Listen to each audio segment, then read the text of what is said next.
I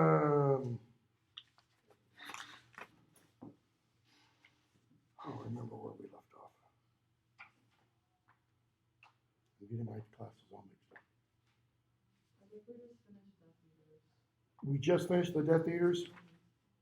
So had we discussed priority incantatum? We have discussed when it happened, but not when Dumbledore explained it. So that's at the end, I think. Right. Veritaserum, We're not done. we had not gotten that far. Okay, because that's where I had my syllabus, so I wasn't sure. Okay, so did I start there? Yes. Because we definitely have to finish this today. Today's the 22nd. Yeah. And I did not bring Order of Phoenix in case we did finish early. So, Veritaserum, get the names right. Harry is brought back to Hogwarts once he touches the port key again. And Mad-Eye takes him up to the castle. 673, he gives him something to drink. And page 674, he asks Harry, do I have time to cover all this? Probably not. He asks Harry, what did the Dark Lord take from you? Harry says, blood. And the Death Eaters, they return. Harry says, yep, most of them, or loads of them. How do you treat them? Notice, he gets very quickly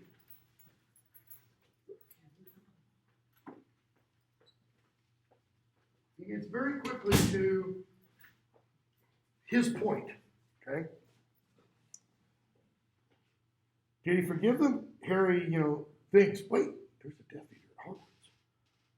I know who the Death Eater is, he said. Karkaroff. Where is he? Have you got him locked up? Karkaroff. Karkaroff's gone. He ran away, but then he didn't put my name. No, I did. Harry said, no. Couldn't have been you. I assure you, I did. Okay? Which makes sense, right? Once we get this revealed, if you go back and replay what happened earlier, what did Mad-Eye Moody say when Harry's name came out of the goblet and Harry had to go in that little secret room in the back?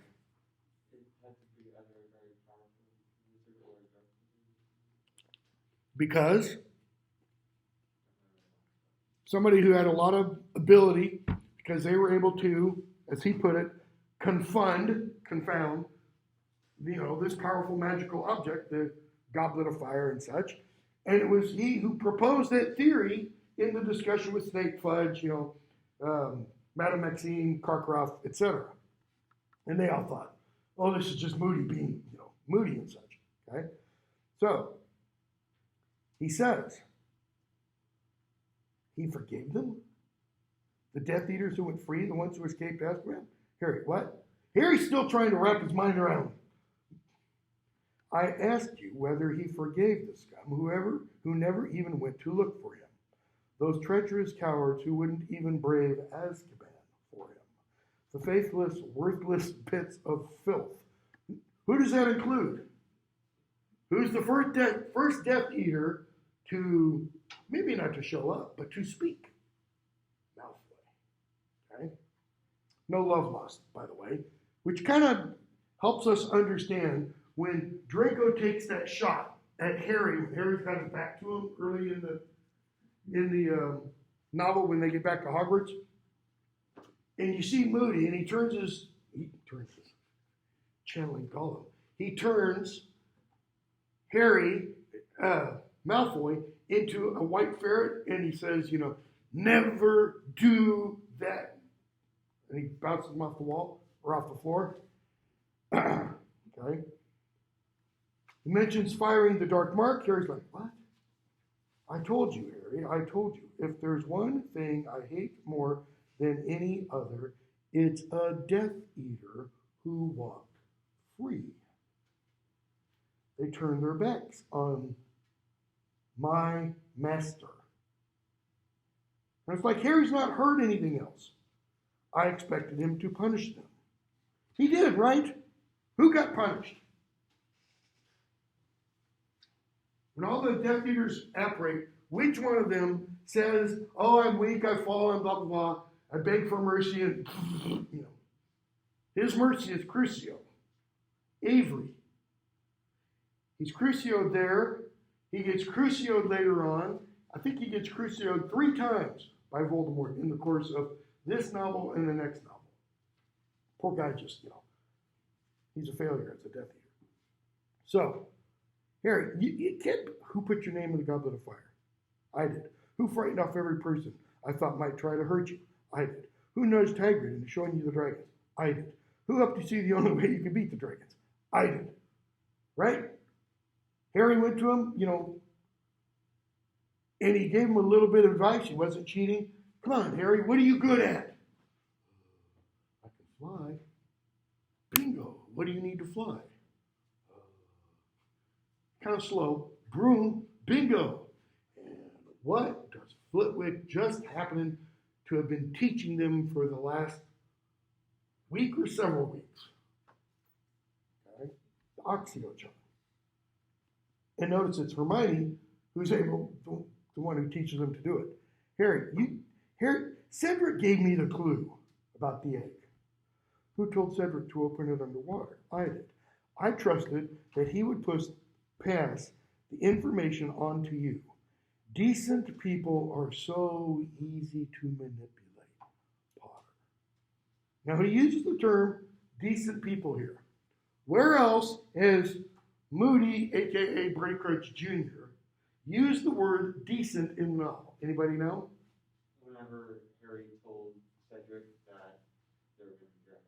When Harry told Cedric they were going to be dragged, remember he breaks his book bag so it falls, and Harry, you know, there's dragons, we gotta get past dragons. What? Huh? Why are you telling me? Because everybody else knows. Why are you telling me? Even playing field. Okay? And Moody goes, Potter! Takes him off to his office, and he says, that was a decent thing that you just did. Okay? And then he tells Harry, don't worry about it. Cheating's, you know, it's part of the unwritten rules of the game, so to speak. Why are decent people easy to manipulate? I mean, this is an idea that Rowling, you know, mentions here, and yet it kind of reverberates through the rest of the novels. Why are decent people easy to trick or to manipulate? His words, to manipulate. They trust easily. Yes. Why? I guess they sort of believe that a lot of people are good-natured and like them. Bingo. That's it entirely. They believe others will act like they do. They believe intrinsically that people are generally honorable, good, fair-minded. Okay? And so they can be manipulated. What's that literally mean? Moved by hand to do whatever somebody else wants them to do. In other words, you don't have to have an imperial or an imperious curse to be able to make decent people do what you want them to do. Okay? Even then, Potter, even then you seem likely to fail. I was watching all the time, you know. That second test, you were going to completely fail, even though I had loaned what to Neville? But remember the book about magical plants of the Mediterranean that talked all about gillyweed? Nope, didn't work. So what could you do? Feed you information from another innocent source. You told me at the Yule Ball a house elf called Dobby had given you a Christmas present. So you manipulated Dobby. Why? Because Dobby is a decent person. Okay? You were so long in that lake, I thought you drowned. But Dumbledore took your idiocy for nobility and marked you high for it. Why did Dumbledore do that, by the way? It was idiocy, right? For Harry to stick around. When he tells Cedric, the only reason he stuck around was why? He took the song seriously. But he was told at the beginning of the Triwizard Tournament, nobody's going to die. It's not going to be allowed. The song said, if you don't get the thing that you love, will miss the most, etc., within an hour it'll be gone forever. He took that seriously. He took it literally. But according to the rules of this Triwizard Tournament, no, it wouldn't be gone forever. Okay. So Harry's while Moody is facing him, Harry's seeing the faux glass like mirrors, and there's shapes in it, and the shapes are getting clearer and clearer and clearer. Why? Because Dumbledore et al. Are getting closer and closer and closer to Moody's dungeon. And Dumbledore finally breaks in, bottom of 578, 678, I think that's a 6, where Moody says, the Dark Lord and I have much in common. Both of us, for instance, had very disappointing fathers. Very disappointing indeed. Both of us suffered the indignity, Harry, of being named after those fathers. And both of us had the pleasure, the very great pleasure, of killing our fathers to ensure the continued rise of the Dark Order. You're mad. You're bonkers, Harry says. Mad, am I? Well, we'll see you mad. And suddenly there's a flash of light. Moody's thrown backward onto the floor. And he sees Dumbledore, Snape, and McGonagall all looking at him out of the faux glass. He looks around and he sees the three of them standing in the doorway, Dumbledore in front, and we get, Dumbledore revealed. This is Dumbledore the White, throws off his old raggy clothes. The look upon Dumbledore's face as he stared down at the unconscious form of Mad-Eye Moody was more terrible than Harry could have ever imagined. No benign smile upon Dumbledore's face, no twinkle in the eyes behind the spectacles, cold fear in every line of the ancient face. A sense of power radiated from Dumbledore as though he were giving off burning heat. In other words, don't piss off Dumbledore. Okay? So, McGonagall goes to Harry and says, come on, Harry. We can take you up to the hospital wing and, give him some chocolate and other stuff to make him feel good. No. Dumbledore, he'll stay, Minerva. He needs to understand. Harry's in what state right now? Shock. He's literally seen someone murdered. How long before? Right now. How long ago was Cedric killed? How long did it take after Cedric was killed for the little revival ceremony, ritual for Voldemort, his monologuing, the Death Eaters to apparate, their duel, the bodies and things to pop out of the wand, and him to get back? An hour? Maybe? I think that's probably being generous in terms of the amount of time it took. Okay? He says no. He needs to understand. Understanding is the first step to acceptance. Notice, Dumbledore is telling, Dumbledore/Rowling, is telling us how we have to process, okay, these kinds of experience. Not that any of us in our day-to-day lives are going to go through this kind of an experience. But this kind of experience is what? It's trauma. Pure and simple. Trauma takes a whole bunch of different, forms. It doesn't have to be the most powerful dark wizard of the, century trying to kill you. It can be seeing your best friend die. It can be having a family member die from a disease. It doesn't have to be like that, right? So, understanding is the first step to acceptance. He's got to accept what has happened.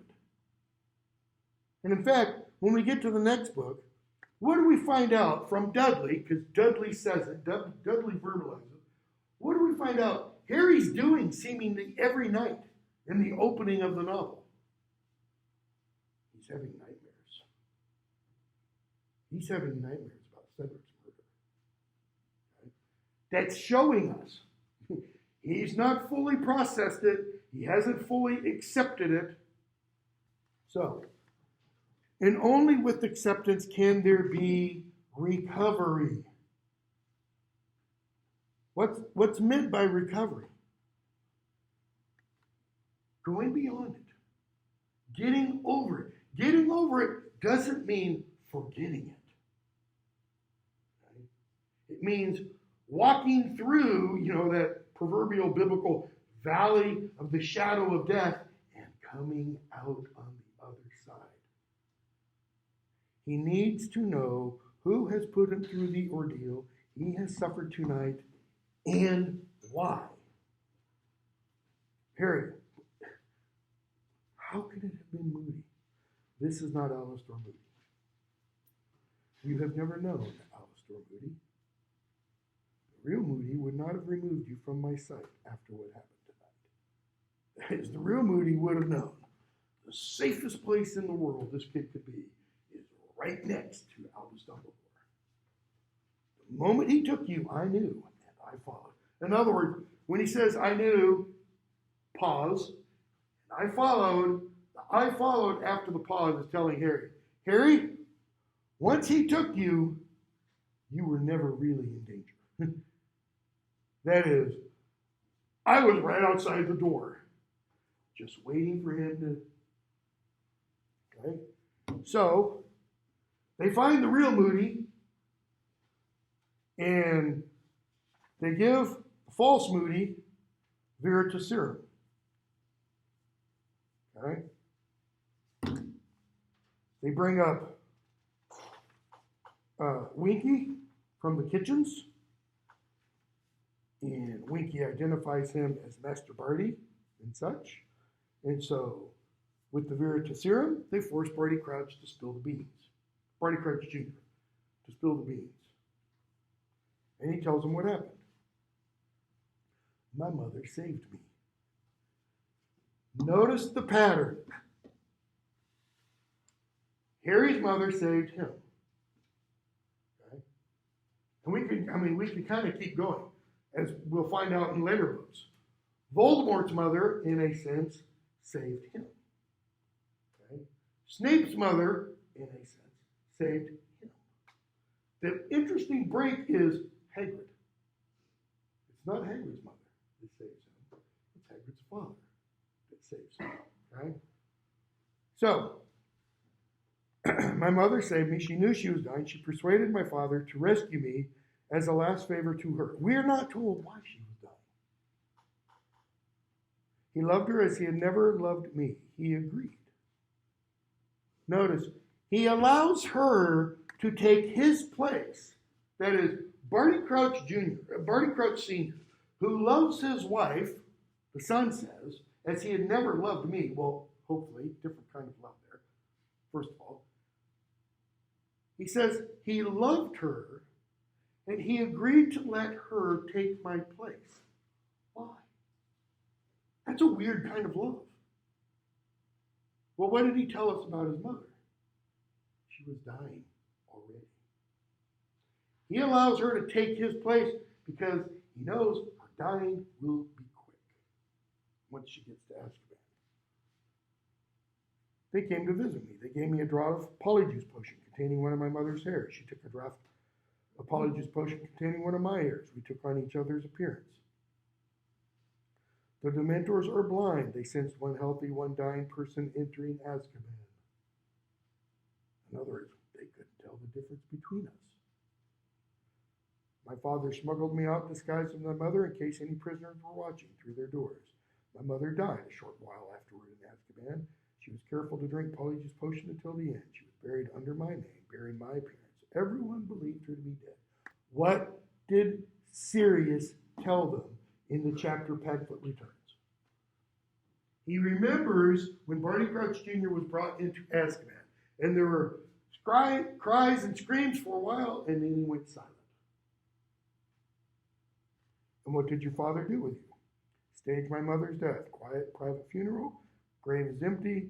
House elf nursed me back to health. I had to be concealed. I had to be controlled. My father had to use a number of spells to subdue me. Why couldn't he just use an Imperius curse? When I'd recovered my strength, I thought only of finding my master. How did your father subdue you? The Imperious curse. So he says first, had to use a number of spells, and then the Imperious curse. So I was under my father's control, forced to wear an invisibility. How many of these freaking invisibility cloaks are there floating around everywhere? Mad Eye has 2. We're going to see in the next book. Okay? Harry has 1. His father has 1. I mean, it's almost like there's one real Gucci invisibility cloak, and all the others are knockoffs that you find. Anyways, did anybody ever discover that you were still alive? Bertha Jorkins. That's why she had to be killed. Okay. So, when did he break free?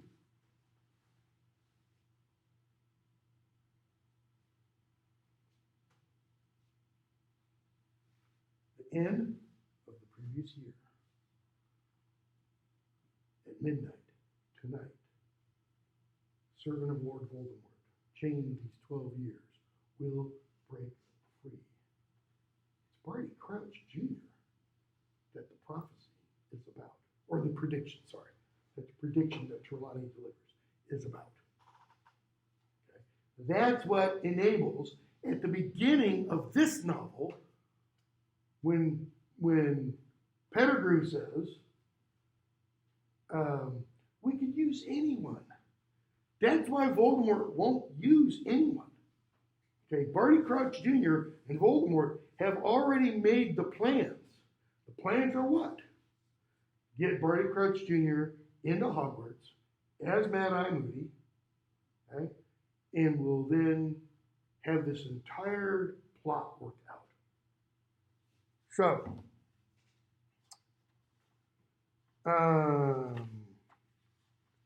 let's skip a bit. He talks about killing his father. Parting of the ways. Dumbledore asks McGonagall to stand guard. He says, I'm taking Harry upstairs. He tells Snape to tell Madame Pomfrey to come down here. They got to get the real Moody back into, good health. He's got to be taken up to the hospital wing. Snape nods silently. Dumbledore says, Harry, I want you to come into my office. Sirius is waiting for us. Goes up, okay, and Harry asks him, page 693, where are Mr. and Mrs. Diggory? They're with Professor Sprout. Okay. She was head of Cedric's house, knew him best. We go into Dumbledore's office. Harry sees Fawkes. Okay. And Sirius. Harry says, hello, Fawkes. Hello, Fawkes. He strokes the phoenix's beautiful scarlet gold plumage. Fawkes blinks peacefully up. There is something comforting. Dumbledore stops talking. He sits down opposite Harry, and he says, Harry, I need to know what happened after you touched the portkey in the maze tonight. We can leave that. Come on, Dumbledore. We can leave that till the morning.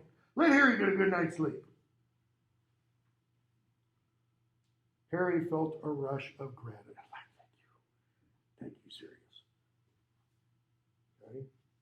If I thought I could help you, 695, by putting you into an enchanted sleep and allowing you to postpone the moment when you would have to think about what has happened tonight, I would do it. Okay? This is more post-traumatic stress recovery theory. If you think simply going to sleep after a traumatic event is going to deal with that event, Dumbledore says, then I would do it, man. In fact, he says, if I thought I could help you by putting you into an enchanted sleep and allowing you to postpone the moment when you would have to think about what has happened tonight, I would do it. An enchanted, that's almost implying like an enchanted sleep where your mind just drifts off, like an imperious sleep. But I know better. And we kind of get the idea, maybe not now, but later, the reason he knows better is he's kind of been in Harry's shoes. Dumbledore knows what trauma is like. Okay? Numbing the pain for a while will make it worse when you finally feel it. Think about it for a moment, in terms of something like a fracture. If you break a bone and don't set it immediately or very soon, and in order to get it fixed later on, what has to be done? Here, let me use another example, since I've had so many surgeries. When I had my first shoulder surgery on this side, had torn rotator, totally torn I couldn't do this at all. Everything was completely sheared. Slipped, fell on ice, broke my fall like this, and just tore everything. Okay? Well, after the surgery, 2 or 3 weeks, about 4 or 5 weeks later, doing PT, the therapist was a little concerned that I wasn't having much good range of motion, and saw the doctor, and he said, unless you really get going, we're going to have to knock you out, and we're going to have to break up all that scar tissue. And then when you wake up, it's going to hurt like hell. I was like, enough said. And so I did everything so I got full range of motion afterwards. Dumbledore's point is exactly the same. You're going to have to go through the pain. It's just, do you want to do the pain now, quickly and intensely, or do you want it drawn out? Numbing the pain for a while will make it worse. You've shown bravery beyond anything I could have expected of you. Okay, so you can tick off that little box, right? That the Sorting Hat said, that Ollivander said when Harry got his wand. Anybody remember what he said? When he got the wand that turned out to be the brother to the wand that gave him the scar. Oh, we must expect great things of you, Mr. Potter. No pressure to put on an 11-year-old kid. So, you've shown bravery beyond anything I could have. In other words, met the expectations. So, I ask you to demonstrate your courage one more time. 2 different kinds of courage, right? The courage it took to stand up and face Voldemort in the duel. This is another kind of courage. This is the courage to face and relive kind of the fear. There's no danger right here. Voldemort's not going to pop into the room. He's surrounded by love, so to speak. There's Sirius, there's Dumbledore, there's Fox. The Weasleys are going to come in. Tell us what happened. In other words, reveal the truth, Harry. That takes a certain amount of courage. And Fox sings one quavering note. What's it do? It gives Harry strength and hope. So he tells him everything that happened. Okay. 696. He said my blood would make him stronger than if he used someone else's. He said the protection my mother left in me, he'd have it too. And he was right. He could touch me without hurting himself. He touched my face. For a fleeting instant, Harry thought he saw a gleam of something like triumph in Dumbledore's eyes. When this book first came out, that line on a few discussion boards I was on, people were writing an awful lot about. They were thinking that meant Dumbledore was somehow in cahoots with Voldemort. And he's like, yes, it worked. Which obviously is total balderdash, okay? What's his point? Or why is this significant? When Dumbledore explained to Harry at the end of Chamber of Secrets that the night that he got his scar, he transferred some of his powers to Harry. Okay? How did Harry interpret that and rephrase it? Anybody remember? You mean he put a bit of himself into me? And yeah, that's a good way of putting it. So now what has happened? Harry's put a piece of himself in Voldemort. Voldemort has put a bit of Harry into himself. So you got a bit of Voldemort in Harry, and you got a bit of Harry in Voldemort. And we can almost, at this point, skip to the end of book 5 and go straight to the prophecy. Neither can live while the other survives. Okay? That's what this is getting at, which Voldemort is totally unaware of. That part of the prophecy. Well, take it back. That's part of the prophecy he has heard, but he doesn't really understand what it means. So he's got okay, so all right, we don't have to worry about that part anymore. So Harry goes on, explains the cauldron, explains everything else, explains the wands connecting. Dumbledore mentions priori incantatem, prior incantation. Okay? So the last things that Voldemort's wand did start coming out.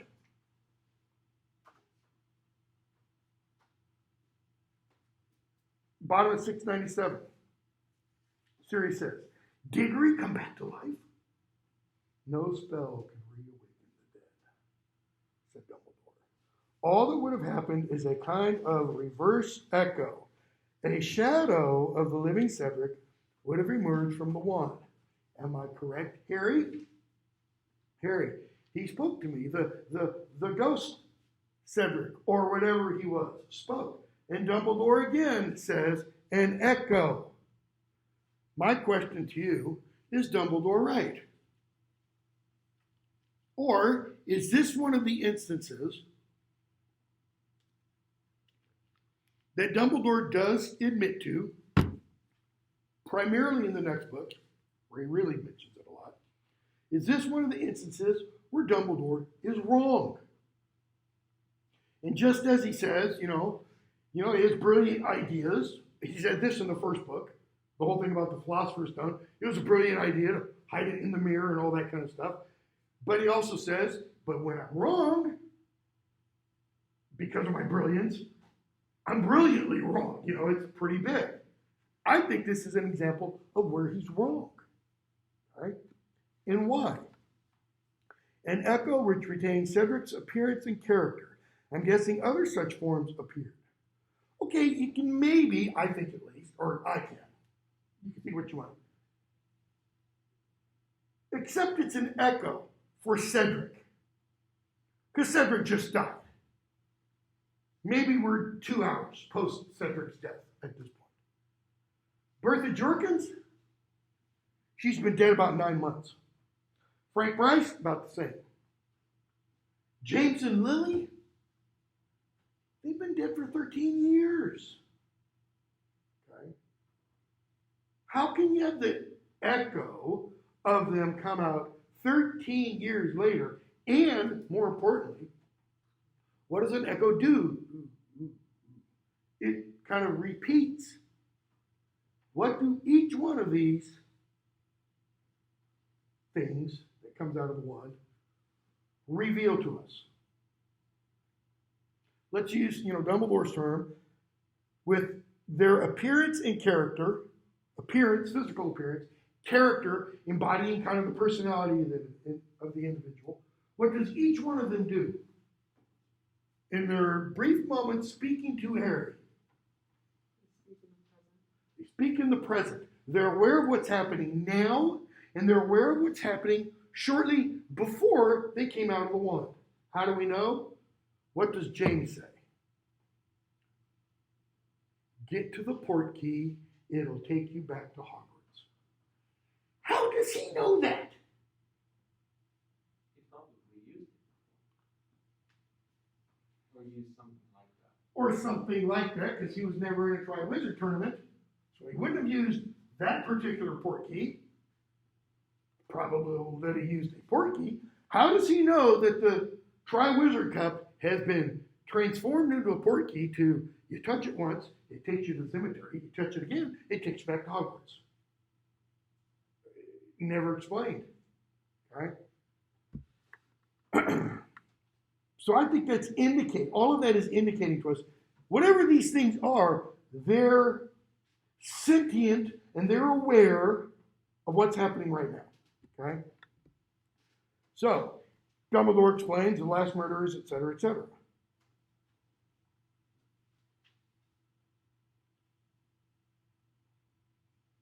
And notice, Fawkes all this time had been sitting on Harry's knee, bottom of 698. The phoenix had fluttered to the floor. It was resting its beautiful head against Harry's injured leg, and thick pearly tears were falling from its eyes onto the wound left by the spider. The pain vanished, the skin mended. So while Harry was talking, Fawkes was healing him. Dumbledore, I'll say it again.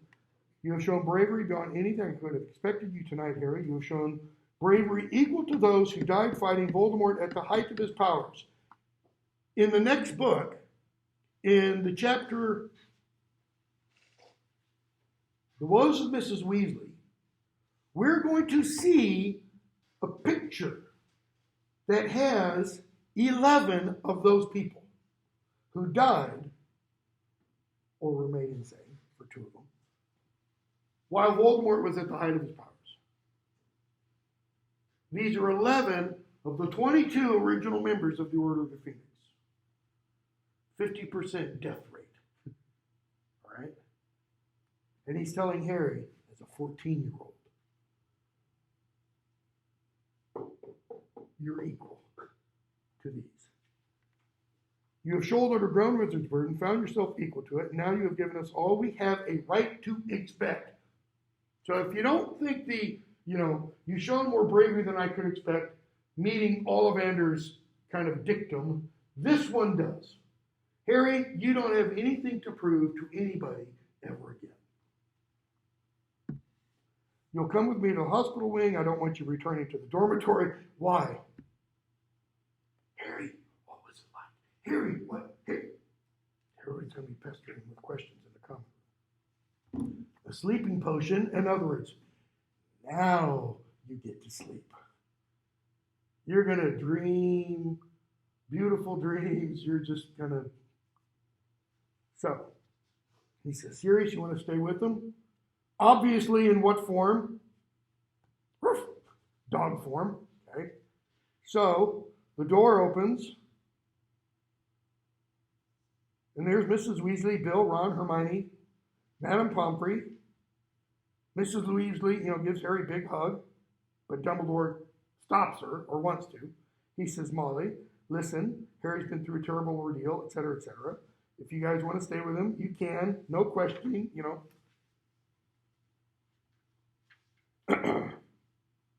So, he wakes up and he hears arguing. Dumbledore's like, what the hell's going on? Harry needs sleep. 7:02, Fudge demands, where's Dumbledore? Mrs. Weasley, he's not here. This is a hospital wing, minister. Don't you think you'd better do it? And here comes Dumbledore. What has happened? Why are you disturbing these people? Minerva, I'm surprised at you. In other words, I gave you an order. There is no need to stand guard over him anymore, Dumbledore. The minister has seen to that. Okay? And she mentions how the Dementor gave Barty Crouch Jr. the Dementor's kiss. 7:03, right in the middle. By all accounts, he is no loss, says Fudge. It seems he has been responsible for several deaths. He is no loss. Compare that to both Gandalf and Frodo talking about Gollum. Or Gandalf and Frodo talking about Gollum, and Frodo talking about Saruman at the end of The Lord of the Rings. Frodo won't let Sam kill Saruman. Why? Multiple reasons. One, he was of an order higher and greater than we are, and we don't have a right to touch him. But what's his ultimate reason? He hopes he can find his cure. Fudge, kill the bastard. How's he put it? He is no loss. There are no tears to be shed over this person's, not really death, because it's just the soul that has been sucked out. Dumbledore, but now he can't give testimony.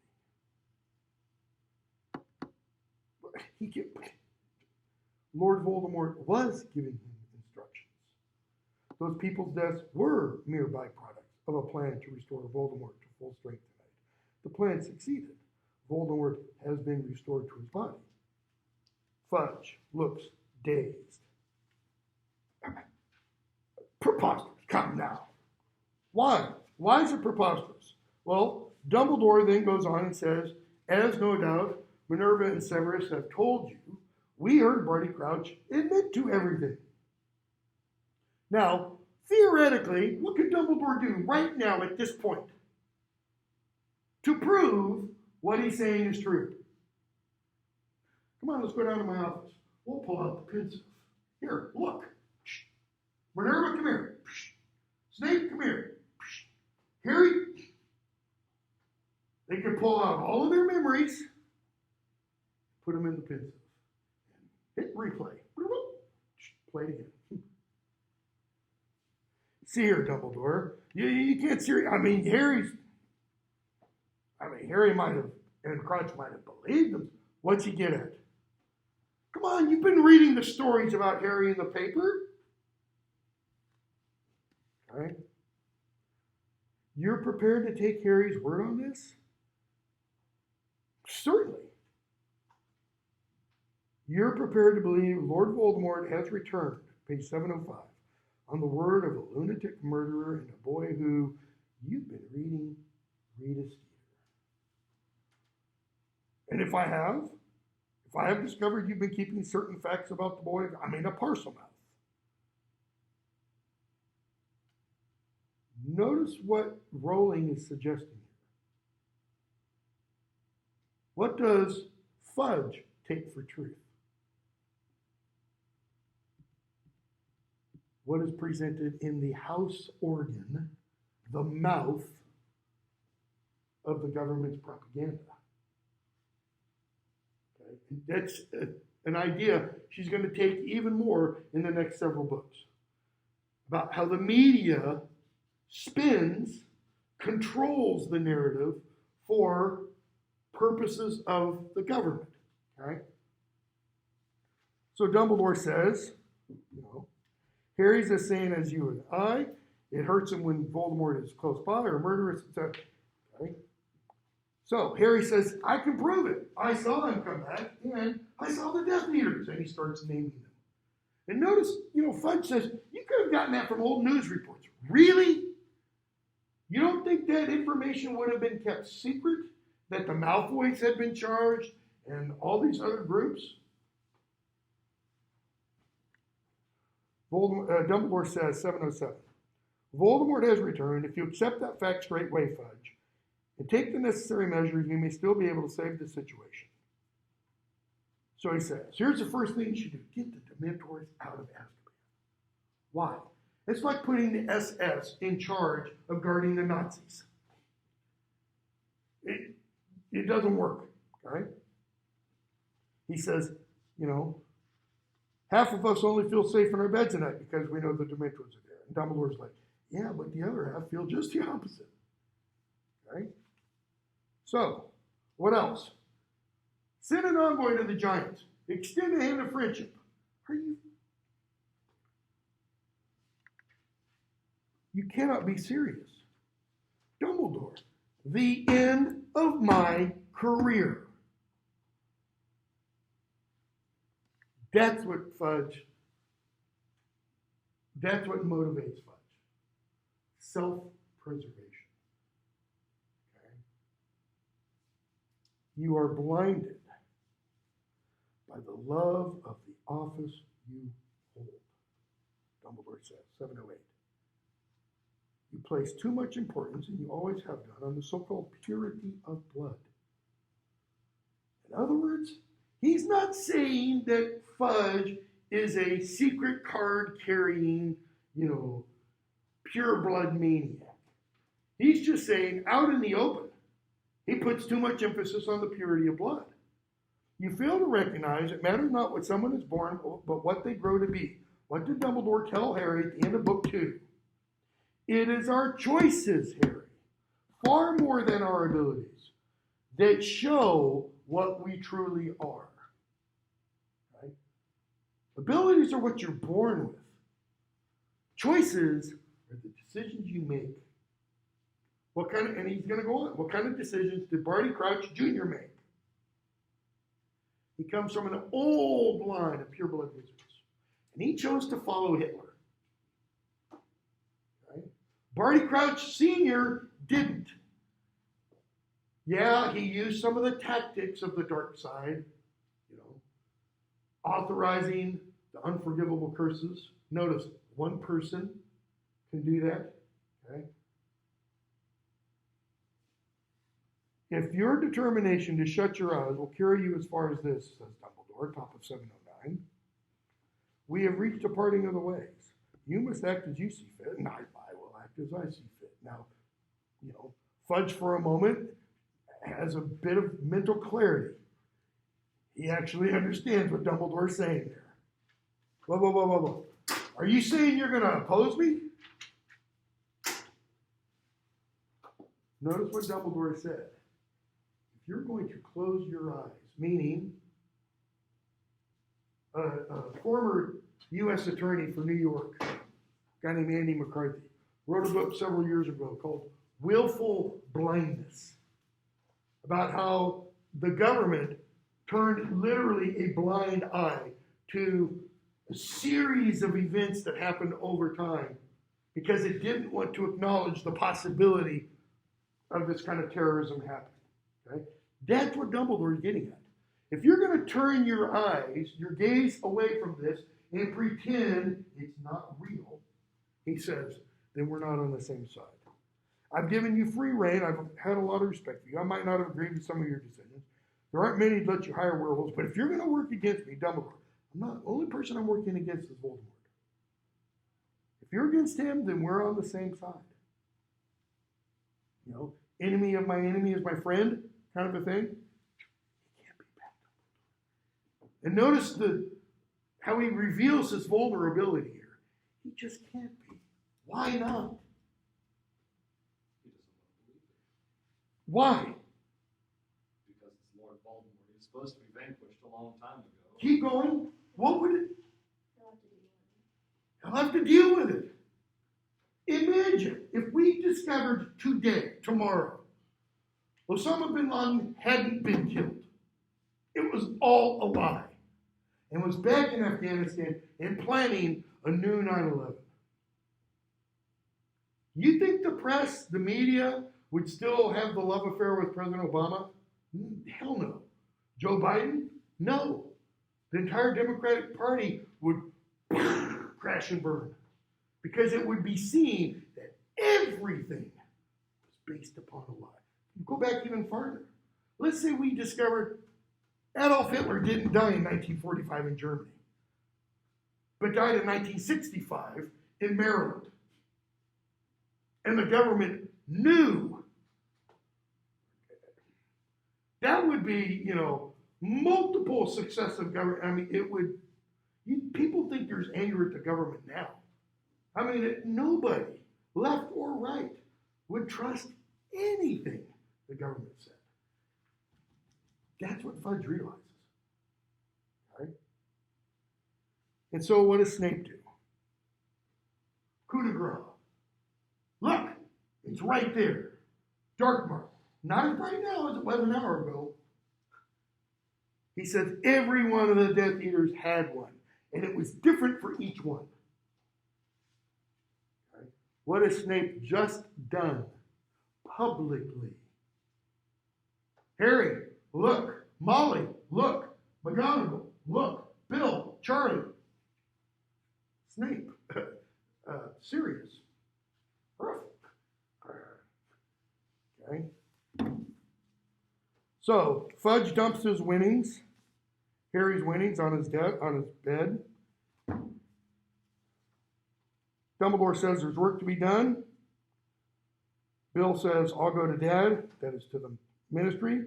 We'll try to figure out who's reliable and trustworthy and who isn't. He tells who am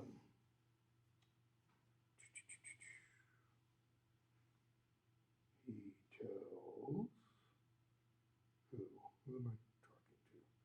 Sirius to go alert the old crowd, top of 713, Remus Lupin, Arabella Fig, Mundungus Fletcher. Notice, Harry doesn't go, wait, what? Fig? Who? Okay. Notice, Snape and Sirius have to reveal themselves to each other as on the same side. Okay? And then he tells Snape, 713, are you ready? Are you prepared? I am. So, Harry doesn't want the gold. He gives it to Fred and George. For what purpose? Start their joke shop. Why?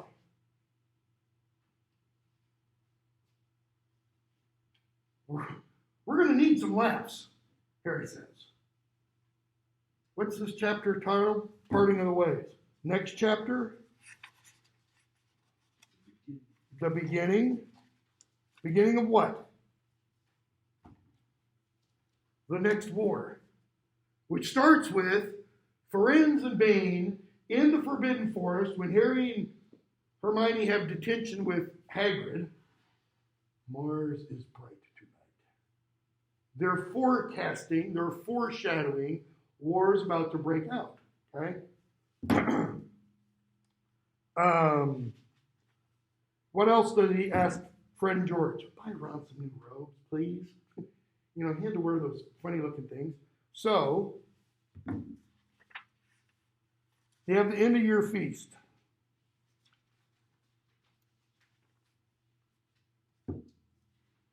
3 minutes, we can do this. And Dumbledore offers a toast to Cedric Diggory. He tells them, bottom of 721, Cedric was a person who exemplified many of the qualities that distinguish Hufflepuff House. He was a good and loyal friend, a hard worker. He valued fair play. His death has affected you all, so you need to know how he died. The ministry doesn't want you to know this, and so what happens to every set of ears in that hall? I mean, if you're being told the government doesn't want you to know something, and some of your parents aren't going to like this either, but Lord Voldemort murdered Cedric. It's my belief the truth is generally preferable to lies. Any attempt to pretend that Cedric died as a result of an accident is an insult to his memory. Okay? He says, oh, and by the way, someone else must be recognized. Harry Potter. Harry Potter managed to escape Lord Voldemort. He risked his own life to return Cedric's body to Hogwarts. Why does Dumbledore do this? Why does he turn all those eyes now on Harry? Because he's giving Harry the recognition he deserves. Okay? And he says, towards the end of the speech, 723, every guest in this hall will be welcome back here at any point, at any time, should they wish to come. I say to you all once again, in the light of Lord Voldemort's return, we are only as strong as we are united, as weak as we are divided. Think of those words when we hear the Sorting Hat's new song on Monday. Yeah, I think we should hear it on Monday. We probably won't get to that Monday. Lord Voldemort's gift for spreading discord and enmity is very great. We can fight it only by showing an equally strong bond of friendship and trust. Differences of habit and language are nothing. If our aims are identical, we have a common goal, and our hearts are open. What does it mean to have open hearts? To be trusting of others. Or, let's use the false Mad-Eye Moody's term, to be decent to each other. So he says, we're going to face dark and difficult times. Remember Cedric. Remember if the time should come when you have to make a choice between what is right and what is easy. Remember what happened to a boy who was good and kind and brave because he strayed across the path of Lord Voldemort. Think for a moment If Harry and Cedric hadn't taken the cup together and just Cedric had taken it, what would have still happened? Cedric would have been killed. Voldemort, I think it's pretty safe to assume, would have gone through with the plan because he would still, at least have been brought back. He wouldn't have Harry's protection. Okay? But also notice, when you have to make a choice between what is right and what is easy, what was the choice Cedric made? What was the easy choice? What would have been the easy choice? Harry's there, Cedric's here, the cup's there. See ya. He made the right choice. The right choice to do what? Deny all that glory that Hufflepuff had been missing for centuries, Harry thought. He made the right choice to do it with Harry, and he died as a result. Okay? All right, it's 8:56. Yeah, there's nothing else really to say about it. Remember, the quiz is due by Sunday.